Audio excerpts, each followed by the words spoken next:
cicatrizes da história, as transformações no meio de um povo sem memória, as marcas do tempo, as rugas e cicatrizes.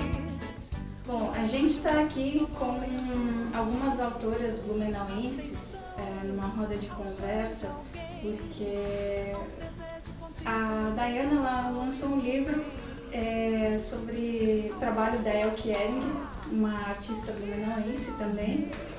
E aí surgiu a ideia de nós fazermos essa roda de conversa com essas autoras e aproveitar o lançamento do livro da Dayana também para conhecer um pouco do trabalho, da tese dela. Eu gostaria até de aproveitar e falar um pouco sobre um tema que eu acho que é um pouco polêmico até no livro e até para a cidade, né? Que ela fala, em algumas citações das falas da própria Elke, fala-se assim de uma germanização da cidade, que foi um processo pelo qual a cidade estava passando e a gente vê hoje, né, sei lá, 30, 40 anos depois, concretizado, que é essa solidificação da cultura germânica. Tanto que o projeto Índio acabou perdendo verba para a construção do mausoléu. Né? Isso foi um trecho, aliás, tem alguns trechos em algumas páginas diferentes, até que são citadas falas da Elke. E aí,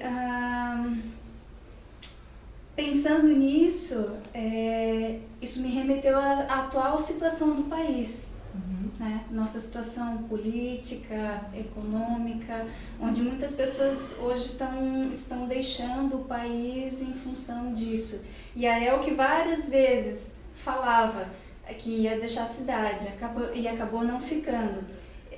Acabou ficando, aliás. E aí eu penso, será que essa atitude dela foi uma atitude de ficar para resistir?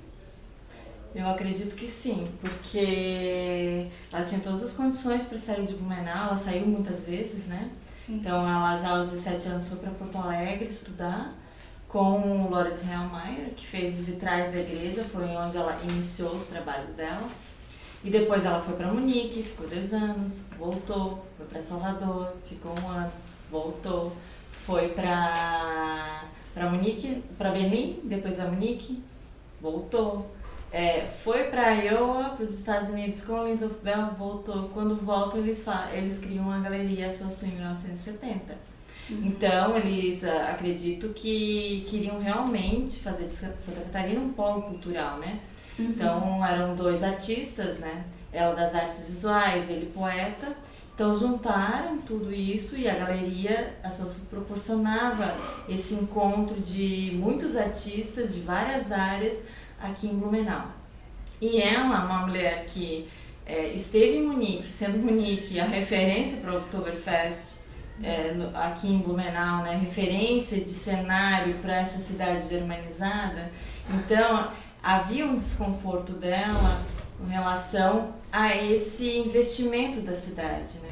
Tanto é que eles, em parceria com a companhia Ehring, a Açuaçu trouxe nos anos 80 o Burle Marx. E houve uma série de críticas nos jornais, porque ao vir para cá, aí tem o jornal diz bem assim, arquitetura germânica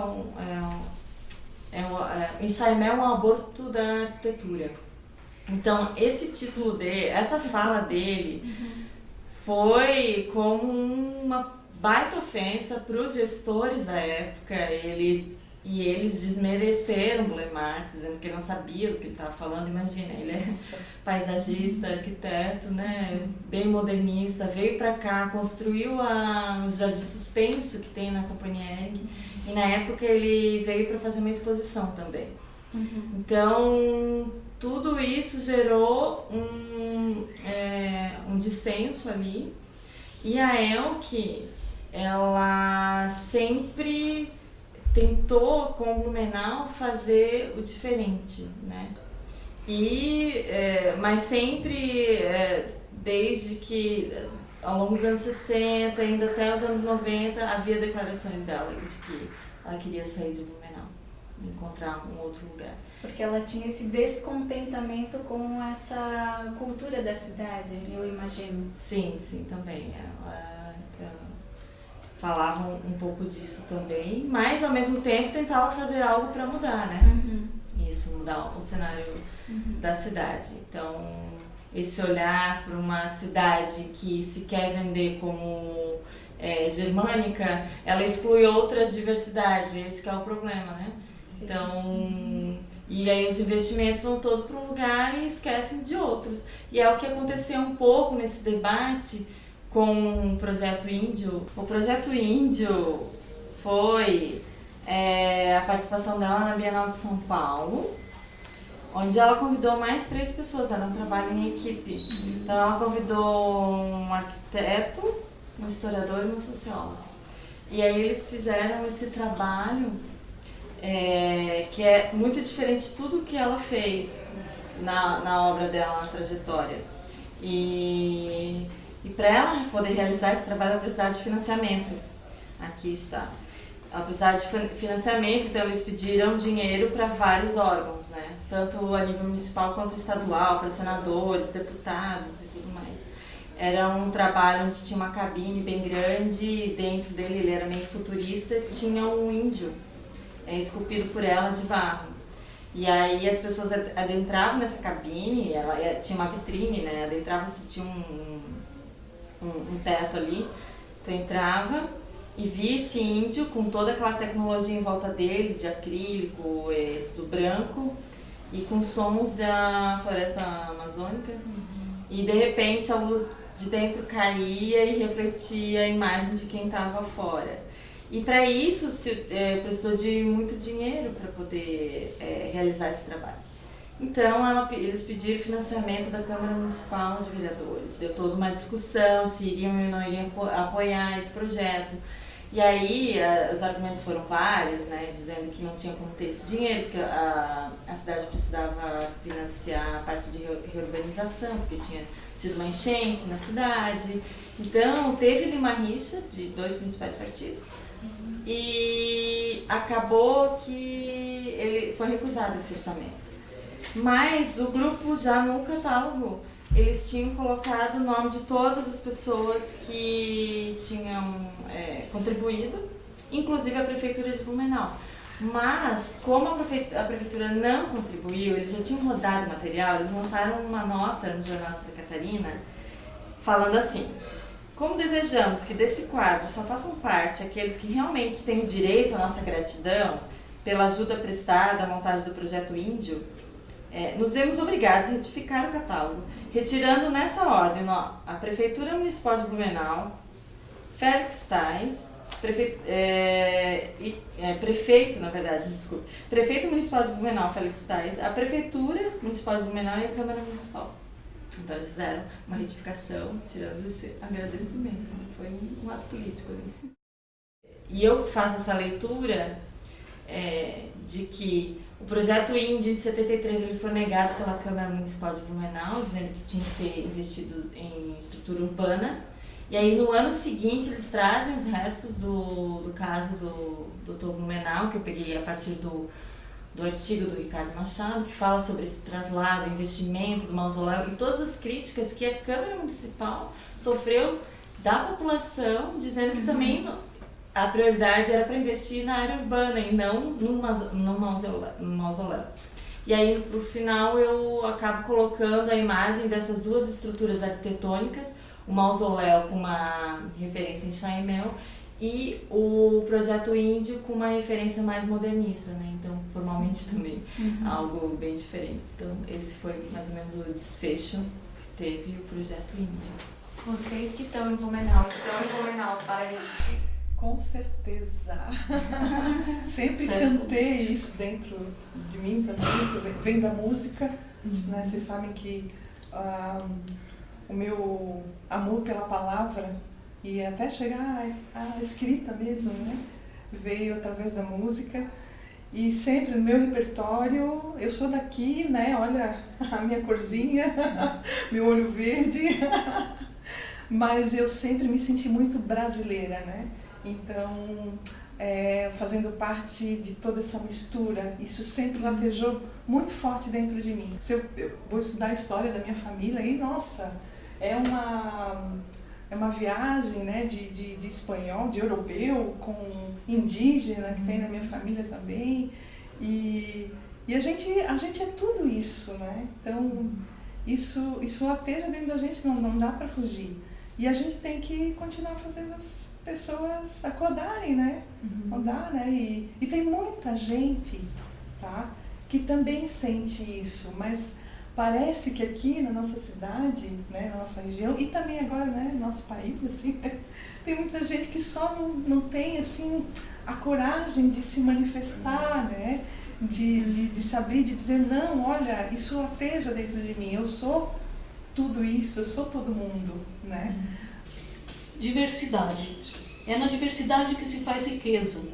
Tamanha proeza só conseguem corações febris, inflamados, dilatados, grandiosos para absorver e pulsar com coragem cada compasso que nos difere, fere e dá ritmo aos nossos destinos.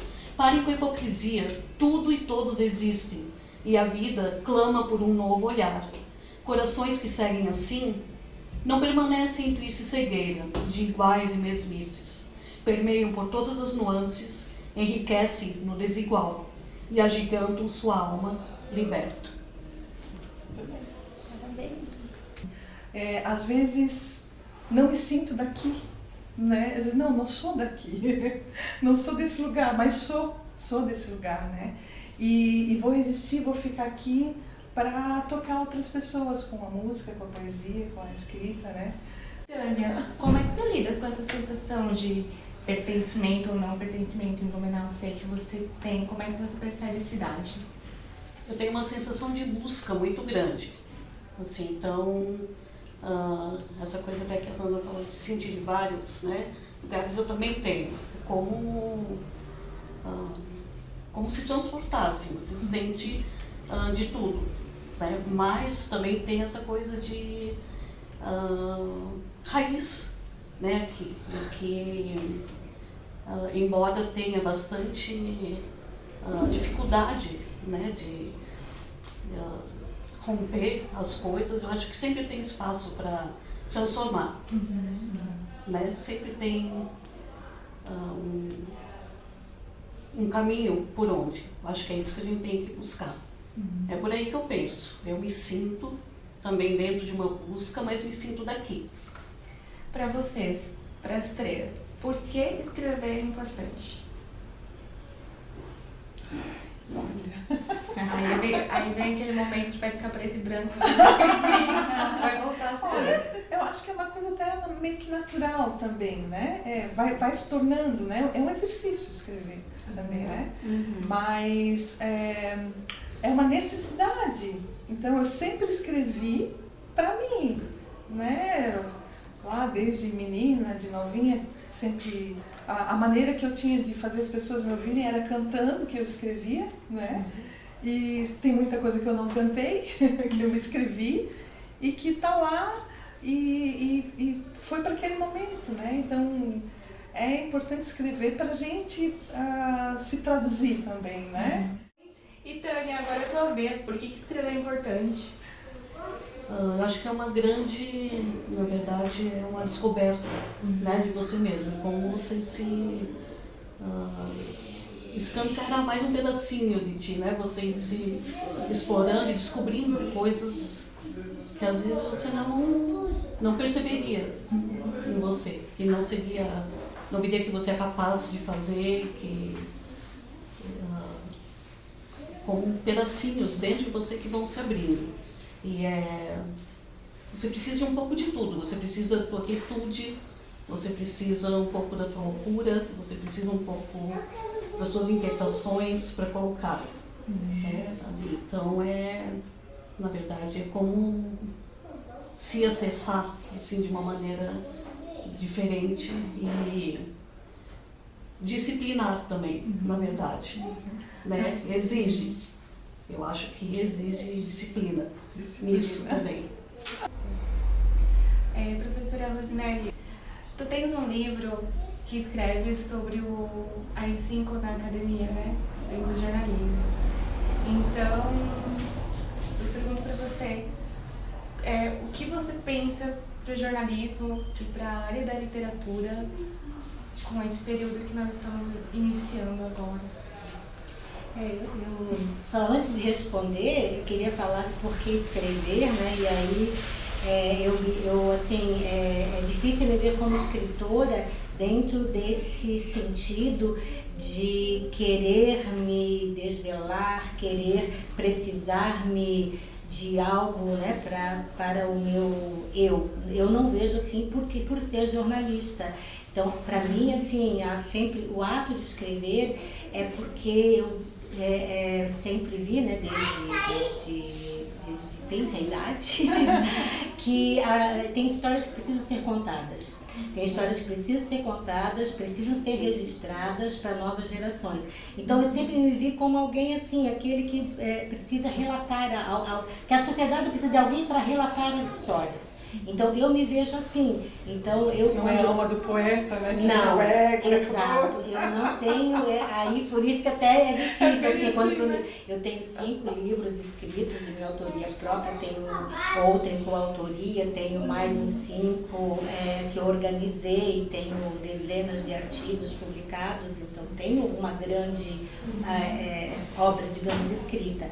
Porém, para mim, assim, é sempre, seja na parte jornalística ou científica, é sempre eu vejo que alguém precisa escrever, né?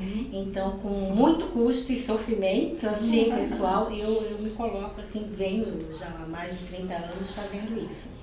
Então, desse livro, AI-5 na academia, é um exemplo disso.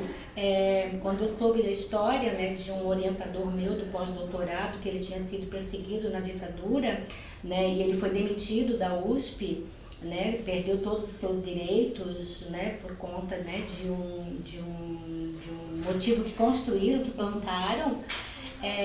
E quando se dizia isso por aí, as pessoas não acreditavam. Porque disseram que porque ele deu uma aula sobre o LEAD é o primeiro parágrafo do jornalismo, que os jornalistas aprendem na escola, ele deu uma aula sobre isso, com exemplos, e diziam que o professor Marx foi demitido por causa do LEAD. E as pessoas riam, faziam pouco caso, e eu achei muito estranho isso, que não davam atenção para esse homem, né, tão importante na academia brasileira, ter sido demitido por qualquer motivo que seja e perseguido. Então eu ia fazer um artigo pequeno para uma revista científica que encomendaram, e aí eu pensei, nossa, revista científica é uma coisa que fica dentro da academia, fica entre pares, meia dúzia lê, se é que lê, e aí eu organizei, né, me organizei de uma forma de lançar um livro, né, para essa história ficar registrada, poder ser levada para as aulas. Então, assim, com essa história que não vai dar tempo de contar ela em detalhes aqui, mas eu quero dizer que acho que alguém precisa contar histórias, né, para as novas gerações, porque a gente vê que, principalmente capítulos um pouco amargos da história, novas gerações às vezes têm dúvida.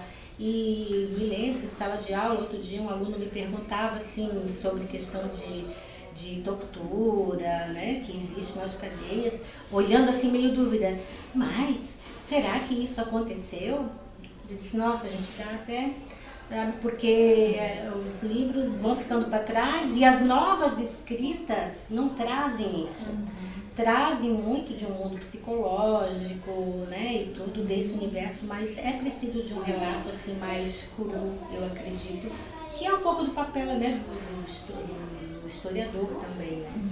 Mas então eu me coloco nesse sentido da escrita, né, e tem outras histórias que quem sabe a gente pode falar também depois.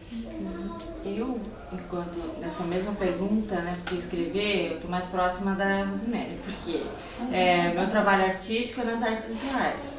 Quando eu escrevo é para academia, né, o meu impulso de escrever foi a partir do vínculo da pós-graduação. Então, mas eu me importo muito com aquilo que eu escrevo. Então, aquilo que eu pesquiso, E eu escrevo, eu crio uma importância para aquilo, porque eu acho necessário sim que a gente escreva, e é através da escrita que a memória permanece por mais tempo, né? Eu acredito muito no processo de escrita, e o meu, ele é um processo de criação, só que não é uma criação pessoal do eu, de falar sobre mim, sobre minhas questões, e sim sobre o processo mais amplo de encontro com os outros, né? É isso. E como é que foi a sensação de ter um livro assim como seu nome? Fui eu que fiz. Foi muito legal, porque eu nunca pensei em escrever um livro, na verdade, né? Mas depois da dissertação, eu tinha muita vontade de publicar ele. Porque acho importante, quase não tem pesquisas publicadas sobre artistas catarinenses. E como o trabalho dela é um trabalho de mais de 30 anos, eu acredito que as pessoas precisam conhecer um pouco mais sobre essa trajetória, né? E o livro, então, ele só foi se realizar ano passado, em 2018, 5 anos após a minha defesa. Apesar dela estar publicada, o acesso não é o mesmo, né, quando se tem o livro. O teu primeiro livro, né? Como ele foi recebido?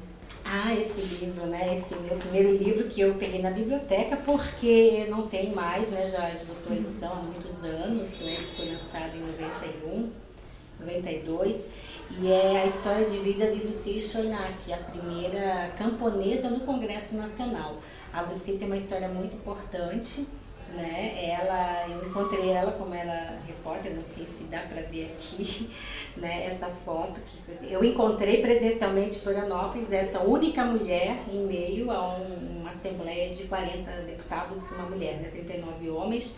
E quando eu me vejo nessa situação de ter que narrar o que acontece lá todos os dias, eu fiquei de olho nela.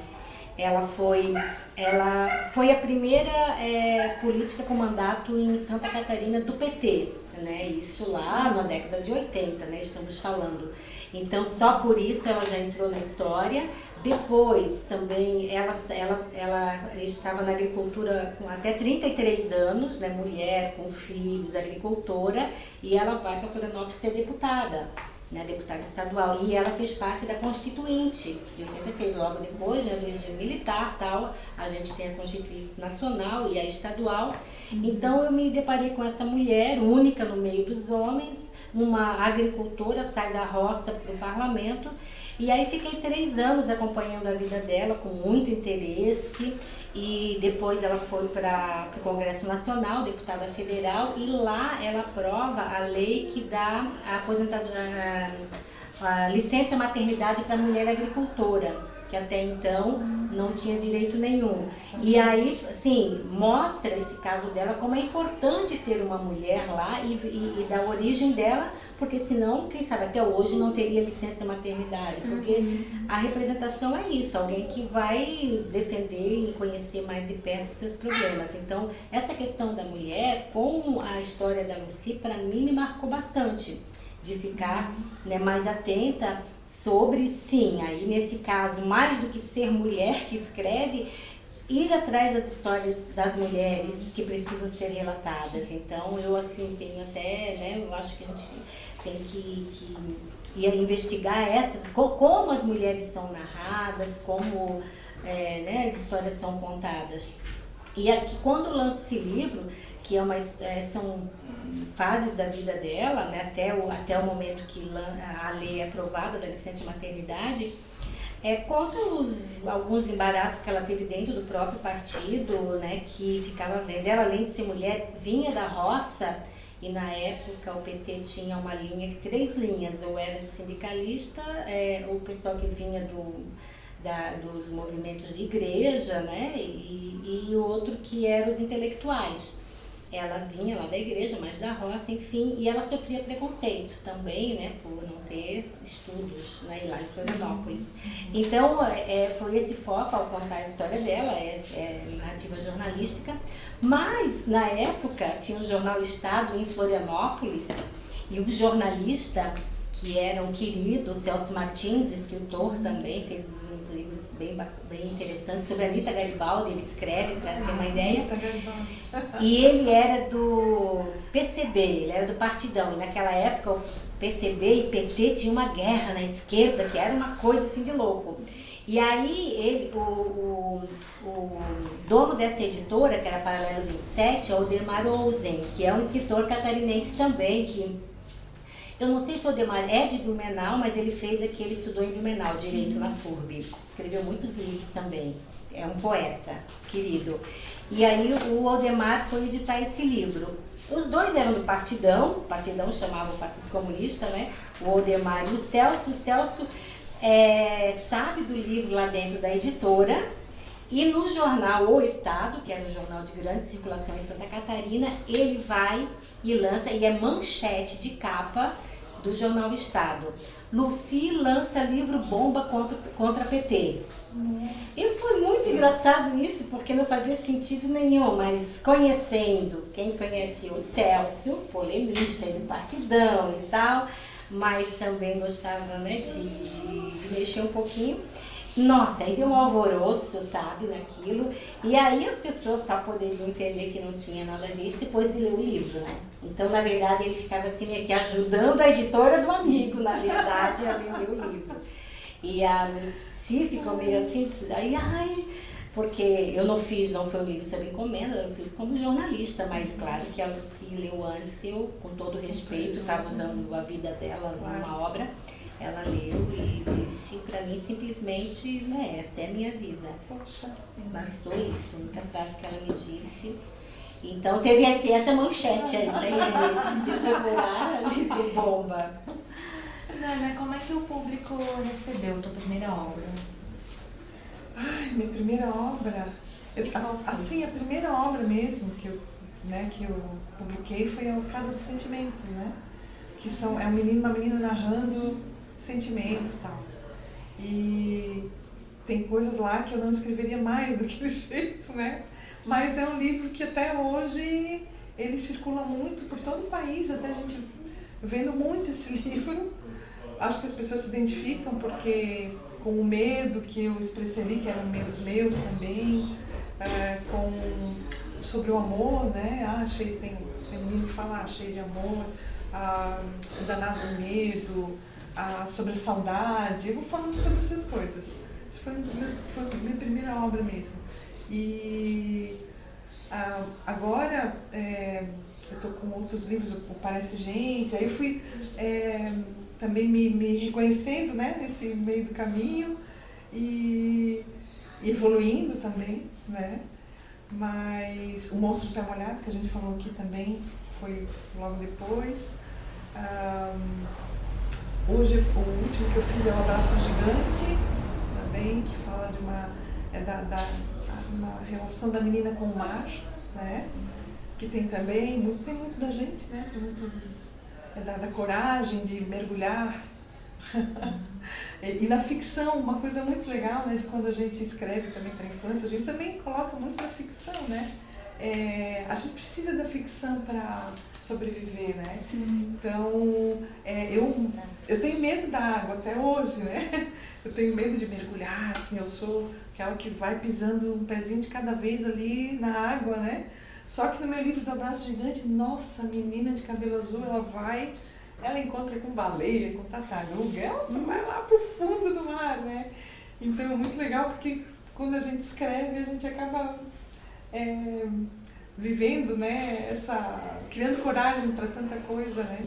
Eu sempre fui contadora de história também, então essa coisa da palavra ali contada sempre teve muito presente. Daí transformar isso também numa outra linguagem, na linguagem escrita, também é um processo, né? A Fada Sonhadora, por exemplo, é uma contação de história que eu fazia, que depois eu passei para o livro, que é uma fada que não quer usar varinha de condão, o sonho dela é voar na vassoura de uma bruxa.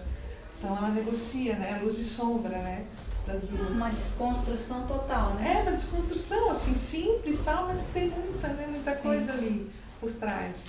E aí, assim que foi acontecendo, na verdade, acho que foi um encontro que eu tive através da música com as crianças, que foi me levando a escrever, né? Mas daí o primeiro livro mesmo, assim, foi o Casa dos Sentimentos, né? Que eram coisas que eu conversava muito com as crianças também, no meu trabalho, né? Essa coisa do medo, né? O medo sempre é uma coisa que, foi a primeira, né, que eu escrevi, o medo é uma coisa que atrapalha a gente muito, né? Então o medo te impede, né? E a gente cria medos também que não existem, né? E aí o medo fica grandão e atrapalha a vida da gente, né? Taninha, agora é com você. Como é que foi o retorno do público em relação ao que você escrevia? Eu acho que ele foi bem recebido, assim. Eu sinto que foi uma coisa positiva. Foi na verdade foi quando eu comecei a me lançar, assim, a mergulhar assim, nesse universo, foi essa antologia. Em algum momento vocês já ouviram que não poderiam publicar por ser mulheres? Ou sentiram alguma resistência do público por isso? Sim, tem lugares assim que eu já senti isso, assim, não pudesse escrever porque se eu quero fazer eu vou e faço também, não tem muita... Agora eu já estou mais corajosa, né? Mas assim, tiveram momentos assim daquilo que eu falei, da coisa do preconceito de escrever para a infância, né? De estar em rodas de escritores e assim, né? Não ter muito espaço para mostrar. Eu também, não por eu ser mulher, assim, né? Nunca vi, mas por eu ter escolhido a temática da mulher, sim. Até vou ler como é que começa a introdução desse livro sobre a história da Lucy, para ver que até naquela época, né, já uns 30 anos atrás, né, isso me tocava, né? Aí, assim, comecei assim: contar a história da vida se a mulher ainda nem morreu. Biografia de Lucy. Você vai precisar de estudos sociológicos para realizar um trabalho desse tipo. Leia Gramsci. Ela não merece. Não vá ser ufanista. Ela não é quem tu imaginas. Só uma grande personalidade vale uma biografia. Você não pode personalizar comportamentos resultantes de processos sociais. Então, esse é um dos comentários que eu recebia quando eu dizia: estou escrevendo um perfil sobre a Lucy. Que não era nem a biografia, era um perfil. Então, para mim, isso é um preconceito, porque nessa época eu via muitos e muitos livros sobre homens políticos.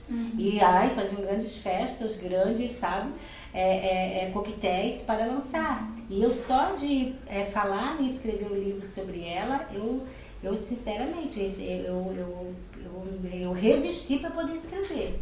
E aí, já lembrando, um outro livro que eu escrevi, mais científico, digamos, é um livro sobre o programa da Fátima Bernardes.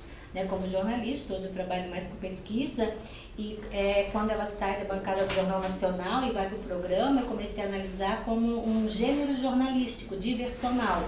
Comecei a analisar como era isso.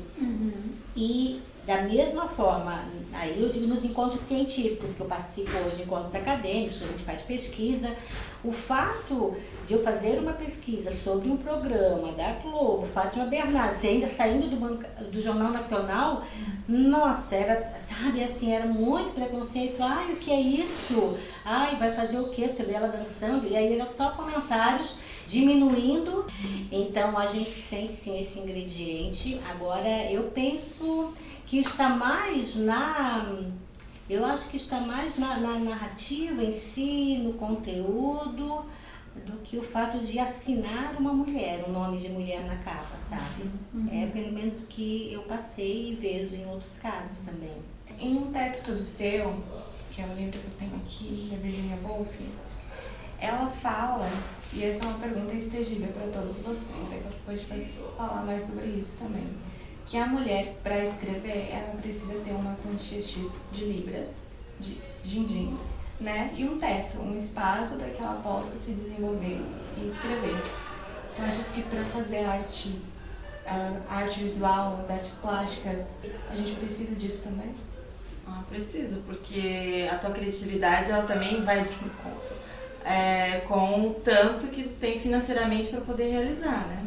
Então, se eu sei que eu não vou ter um valor X para fazer uma obra tal, então eu vou diminuir esse orçamento, vou adaptar para criar um outro projeto. Então, o que é importante é conseguir aliar ambos, tentar financiamentos externos e tempo e um bom espaço para a produção, né? Porque o trabalho da escrita e o trabalho enquanto artista é fundamental que a gente tenha esses dois itens, né? Tempo dedicado, porque quanto mais trabalho em cima disso, mais material vai surgindo, e um espaço apropriado para que tu possa exercer tudo que tu queiras ali, né? Tanto a Elke Ehring, que como tu trabalhou na tua pesquisa, teve uma obra de bastante, né, foi quase um expoente, que na nossa região é realmente um expoente. Nós tivemos a Gertrude Gross, né, que foi uma das primeiras autoras blumenauense. E ela, assim como a Elke, né, elas tiveram boas condições de vida para desenvolver esse teto, né, em que elas precisam escrever. Tu darias alguma dica em especial para a mulher que não tem esse teto? Como é que a gente poderia começar? Claro, quem tem esse teto facilita a vida. Só que isso não pode impedir quem não tem, né? E não impede, obviamente. Bom, é muito difícil indicar isso, mas organizar a vida de um modo em que tu consiga ter algum tempo para isso. Porque a questão é tu conseguir esse teto e ter que trabalhar em outra coisa para te poder. Então, é difícil conciliar essas coisas, né? Mas quando quer fazer o trabalho, você arranja tempo, né? Tem a Carolina de Jesus, se não me engano. Maria Carolina. Né, morava na favela e tudo mais, ela encontrou esse teto para ela poder escrever. Então não foi só por conta da condição social dela. É claro que a condição social, ter financeiramente disponibilidade para te poder criar, dá uma vazão bem maior. Tanto é que a maioria dos artistas, expoentes brasileiros, eles vêm de famílias de classe média alta. Então, são pessoas que tiveram toda uma oportunidade, uma boa formação, para que eles pudessem ser artistas, né? Foram se formar no exterior, muitos deles voltaram, então tinham rede de contatos para poder também circular no ambiente artístico, participar de exposições, vender seus trabalhos. Isso tudo precisa de uma rede economicamente bem forte, né? Eu acho que é possível. Eu sempre... também não tive um teto todo meu, assim, todas as facilidades, não. Sou professora, né? Sou guerreira também e fui atrás de editais, fui atrás de condições, descobrindo formas, perguntando e tendo paciência também, porque persistência, né? Porque se a gente desiste logo, a gente não anda, né? Mas eu acredito que não é fácil, né? Hoje, depois de 30 anos que eu estou solidificando o meu trabalho, né? Então, que as pessoas começam a reconhecer o meu trabalho. São 30 anos, né? Não nasci ontem, comecei a fazer tudo que eu estou fazendo hoje, semana passada, né? E eu vejo hoje que o mundo é muito imediatista também. As pessoas querem tudo muito rápido, né? Tem gente que se frustra muito rápido, né? Eu vejo muita sociedade líquida. Líquida, isso. Bauman fala, né? Isso mesmo. E não é por aí, né? A gente, cada um, claro, vive sua geração, né? Eu vejo uma geração agora assim muito antenada, muito no coletivo. Eu acho que essa coisa do coletivo agora que é legal, vamos criar um coletivo, vamos se fortificar. Isso eu estou aprendendo muito agora também, né? Eu acho que é por aí também, pelos coletivos. E foi fácil para você conseguir lançar os seus livros? Aliás, é uma pergunta que eu faço para todas, assim. Vocês acham que foi fácil conseguir lançar os livros de vocês? Porque na outra conversa entre autoras que nós tivemos, elas relataram uma certa dificuldade, né, para conseguir editora, para conseguir verba. Vocês tiveram essa mesma dificuldade? Eu acabei abrindo a própria editora, né? Porque foi um caminho, né? Você realmente construiu um teto todo seu. Eu construí um teto meu, é difícil, não é fácil, mas assim, Claro que esse primeiro trabalho que eu falei e tal, é por outras editoras, aqui no Blumenau, a Vale das Letras, que eu fiz o Casa dos Sentimentos. Só que eu fiz primeiro por edital, então eu fiz tudo independente, né? Os meus primeiros livros são um edital público. E aí a gente vai mostrando, tal, muita gente não aceita aquela coisa e tal. E aí eu cheguei a editar, né, por outras editoras que na verdade te veem como prestador de serviço, não como autor, né? E uma burocracia de um processo artístico. E aí, e que até reconta esse conto de fada pra gente e tal, e tu vai lá, reescreve, entrega e depois eles mudam, né? Porque não pode ter morte no final, porque essas coisas assim de pessoas que não são da área, né?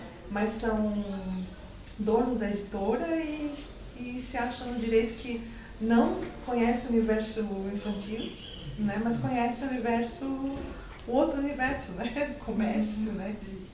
E fabrica um monte de linguiça, né? Que é tudo igual, né? Muito aquele estereótipo Disney em todos os livros, né? E aí isso foi me incomodando. Nossa, queimei meu filme. Nossa, onde eu fui me meter? Mas não com todas, né? Foi com 2 editoras que eu trabalhei aqui. Uma ainda tem uma relação, né, legal, a gente chegou num acordo, conversou e disse, não quero mais assim, não me sinto bem, ok, o que pode ficar aqui, o que não pode. Que é a Vale das Letras, a gente tem uma relação bacana ainda, porque foi possível conversar sobre essas coisas. Outras não, né? Mas todo mundo vai crescendo, né? Eles também, a gente vai aprendendo junto. Mas daí chegou o momento de criar o próprio teto. A gente abriu a editora Gato Leitor, né? Eu, meu esposo, meu filho, a gente trabalha em família. A gente faz parte de um coletivo de editoras independentes, se chama Coletivo Alice, que é Amigos da Literatura Infantil, coletivo de editoras, né? E nós de Blumenau estamos fazendo parte, aí tem gente do Rio, São Paulo, Brasília, Porto Alegre, Minas Gerais. E nesse coletivo a gente se fortifica, né? Então, por trás dessas editoras, né? Então, tem muitas mulheres que estão tocando essas editoras, né? E a gente fica bem contente. Assim, algumas são também escritoras, autoras, tem a Letria também, né, que a dona editora também é contadora de história, escritora, e assim foi esse caminho. Muita gente já trilhou e a gente acreditou nisso também, para editar também os livros da forma que a gente acredita, né? Então, sobre como foi, né, publicar, né? O primeiro livro, ele foi, eu tinha essa história que eu fiz atrás 3 anos e eu fiz uma proposta para o Odemar Ozen, que tinha Paralelo, né, 27, e aí ele ficou na dúvida, né, claro, não tinha nenhum livro publicado, né, porque eu tinha 24 anos, acredito. E aí ele disse assim, olha, se eu provasse que seria vendido, pelo menos para cobrir o custo, ele editava. Aí eu pensei, eu não tinha nenhum conhecimento do mundo editorial, aí eu peguei um livro, sabe aqueles livros de ato antigo? Eu saí com ele para os meus amigos e perguntei se eles compravam antecipadamente. Eu perguntei para o Odemar quanto que seria pagar o custo, né, acho que 500 exemplares, foi isso. Aí, esse tanto. Então, eu comecei a verifiquei que preço seria unidade e comecei atrás dos amigos. Você compraria antecipado? Sim. Aí eu coloquei naquele livro ata o nome, fui guardando dinheiro até, eu acredito, acho que foi em 2 meses eu consegui, então, vender antecipadamente o livro, entreguei o dinheiro para o Odemar Ozen, aí ele publicou, aí na noite do lançamento, tinha assim, né, a fila daqueles que já tinham comprado São Procópio, tinha muita gente, né, e depois aqueles que conheceram naquela noite. Então foi a minha primeira experiência, então acho que sempre é um caminho pra gente poder publicar assim. É difícil, claro, que o livro só disso é muito difícil, mas eu acho hoje também com a internet e a possibilidade de impressão por demanda, esse livro, né, o Jornalismo Diversional de Fátima Bernardes, a editora, ela imprimir por demanda. Então você tem lá, tem a versão dele eletrônica, né? Tem o e-book e a pessoa pode pedir e eles mandam, né? Então, e outros livros eu publiquei por edital também, né? Como falou a Nana, por edital, aí são livros mais acadêmicos também. Mas não é um universo fácil não, né? Escrever e viver da escrita, eu não vivo, né? Então eu sou escritora, sou jornalista, então tive alguns recursos assim, paralelos. O que vocês acham assim das autoras hoje, desse movimento literário das mulheres? Vocês têm referências hoje sejam autoras contemporâneas, autoras que sejam referências para vocês hoje? Porque justamente o Leia Mulheres ele tem esse objetivo de dar mais visibilidade para autoras mulheres, né? E a gente vem percebendo e acompanhando por outras páginas de Leia Mulheres de outras cidades, que vários livros dos quais a gente nunca tinha ouvido falar, como por exemplo Carolina de Jesus, que estão sendo lidos em todo o Brasil.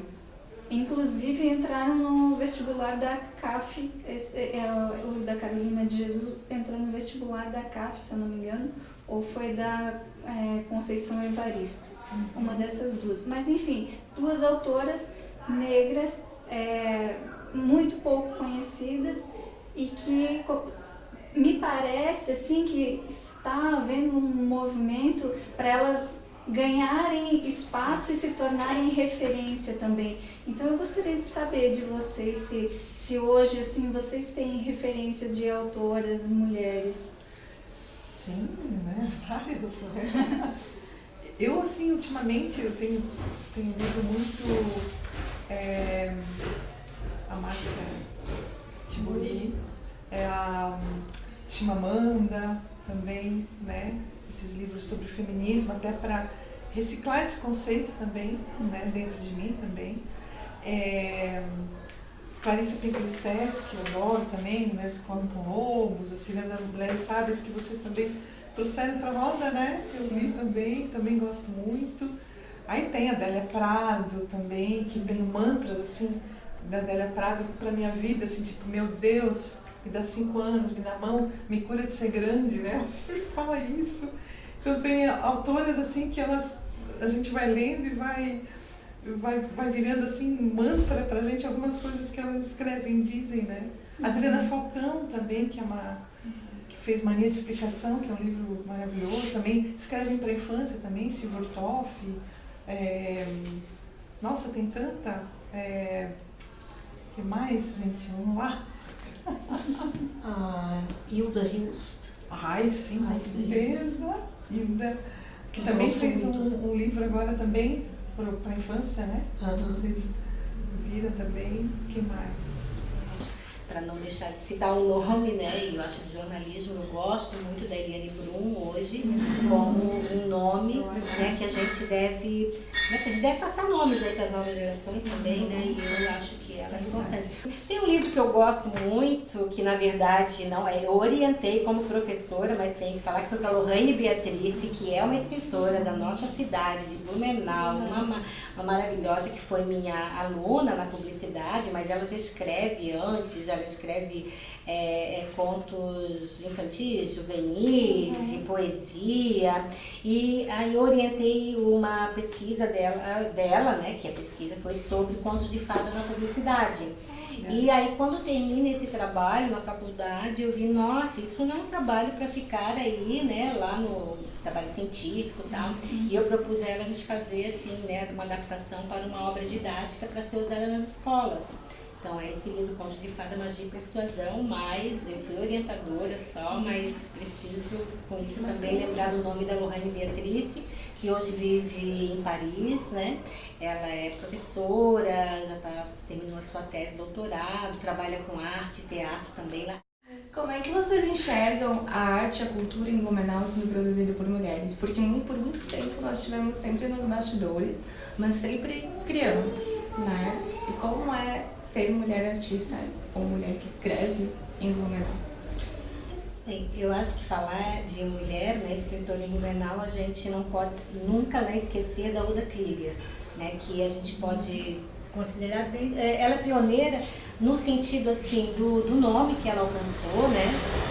Por exemplo, ela foi leitura do meu vestibular, quando eu fiz vestibular há 30 anos atrás, enfim, ela já era leitura. Então, ela como mulher, que aí tem toda uma mudança, tem vários tipos de escritas, ela que escreveu sobre mulher, porque aí nos personagens dela, primeiro, né, vamos falar em Verde Vale, né, o nosso grande romance Água com Açúcar, quero dizer, pode dizer qualquer coisa, mas é que traz a mulher, esta mulher que faz parte dessa mentalidade de hegemonização que se fala. Então, quando a gente fala no presente, a gente, sem o passado, essas linhas, a gente fica meio que reinventando a roda, a gente nem se reconhece. Então, a Urda é muito importante nesse sentido, e aqui eu também penso no preconceito todo que a Urda sofreu pela sua escrita.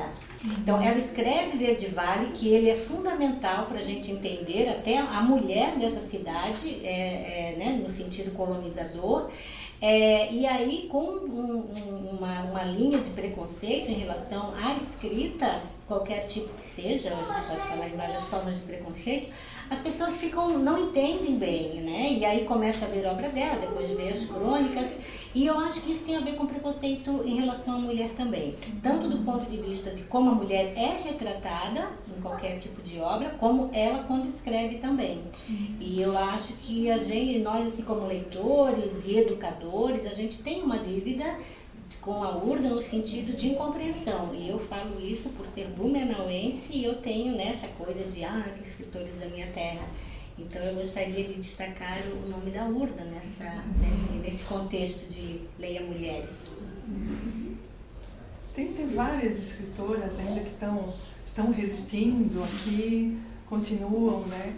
A gente até tem encontros sempre pela Setorial do Livro, a Terezinha Manzac, a Maria de Lourdes também, a Denise, também Patrícia, que é aqui da região, né, que também poeta e tal. E a gente se encontra sempre um domingo por mês na Feirinha da Servidão, né, e a gente faz a roda de poesia, até vocês estão convidadas, porque a gente pega o microfone, a gente traz poemas para recitar e as pessoas estranham um pouco assim, essas mulheres estão aí recitando, né, e cantando, porque o pessoal não está acostumado, né, a ver isso, né, esse exercício também de dar voz, né, para esse momento, assim, e é muito interessante, porque às vezes tem gente no público, tem mulheres, aí tem gente que fica lá assim, né, nunca tinha ouvido falar, né, e a pessoa vem, não, eu escrevo, olha que eu posso mostrar para vocês, então assim, tem tanta gente que acho que a escrita é uma coisa assim que faz parte da vida de muita gente, né? Ela só não teve oportunidade e tal. Aí nesses momentos aparecem também essas pessoas de posso recitar um poema meu, vem, né? Então acho que esse negócio da Urda que a gente estava conversando antes de trazer à tona de novo, né? Contar a história dessas mulheres, a gente precisa fazer isso, sabe? De contar a história, né? O pessoal realmente tem muita coisa que essa nova geração não sabe, né? Não foi contada a história para elas, né? E aqui o que parece gente. Esse aqui é o meu primeiro, assim mesmo, de poemas, né? Mas eu tenho mais a ver, acho, com o verso do que com a prosa mesmo, assim. Muito de poema dentro de mim também, né? Então eu vou ler Corajosa, do meu livro Parece Gente. Corajosa. Como uma princesa na torre, vivia isolada e sozinha, sem poder bailar na relva, nem tomar banho de orvalho, mas aprendeu a meditar, ouvindo a música do coração. Encerrada em seu casulo, sem ter com quem contar, brincava de esconde-esconde, com temor de se encontrar. Mas aprendeu a sonhar, falando alto com a imaginação. Finalmente, a coragem veio lhe visitar. Um vento diferente sacudiu seu dia.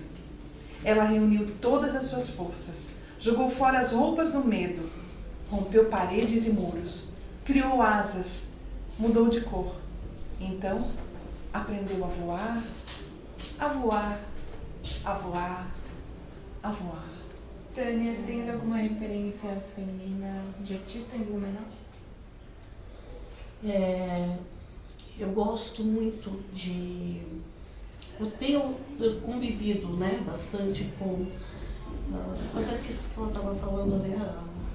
A Maria de Lourdes, Scutini, a Denise, a Dorothy. Então, assim, aqui em Blumenau, elas têm sido a minha referência, assim, né? O meu ponto, assim, de partida. E eu acho que tem tido, sim, cada vez mais espaço para a voz, né, da mulher. Com o da Feirinha, por exemplo, né?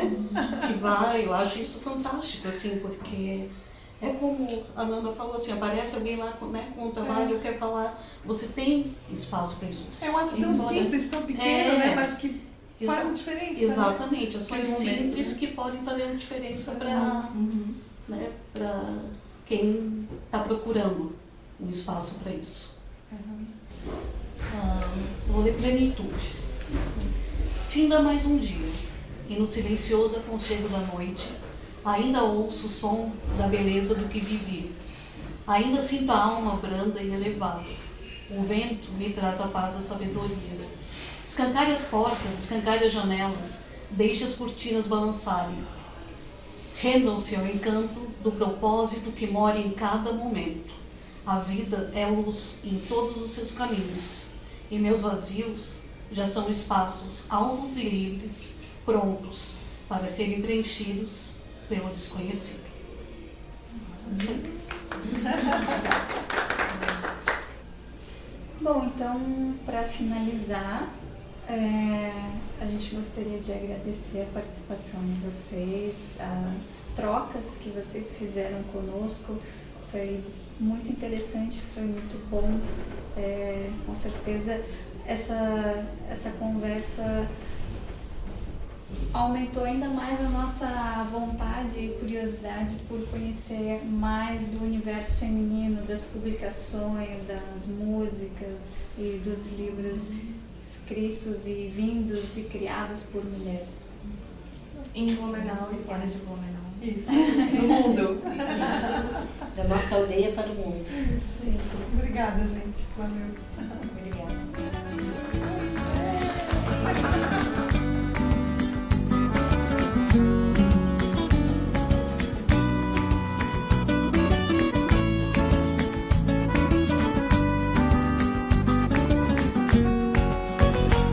Atenção, as raízes da história, as transformações no meio de um povo sem memória, as marcas do tempo, as rugas e cicatrizes no meio de um rosto sonolento.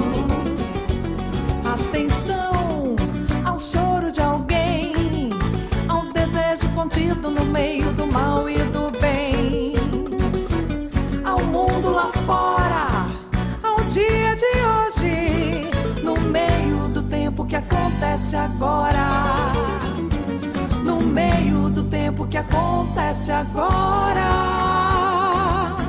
Lara, lara, lara, lara, lara, é chegada a hora. Lara, lara, lara, lara, lara, é chegada a hora.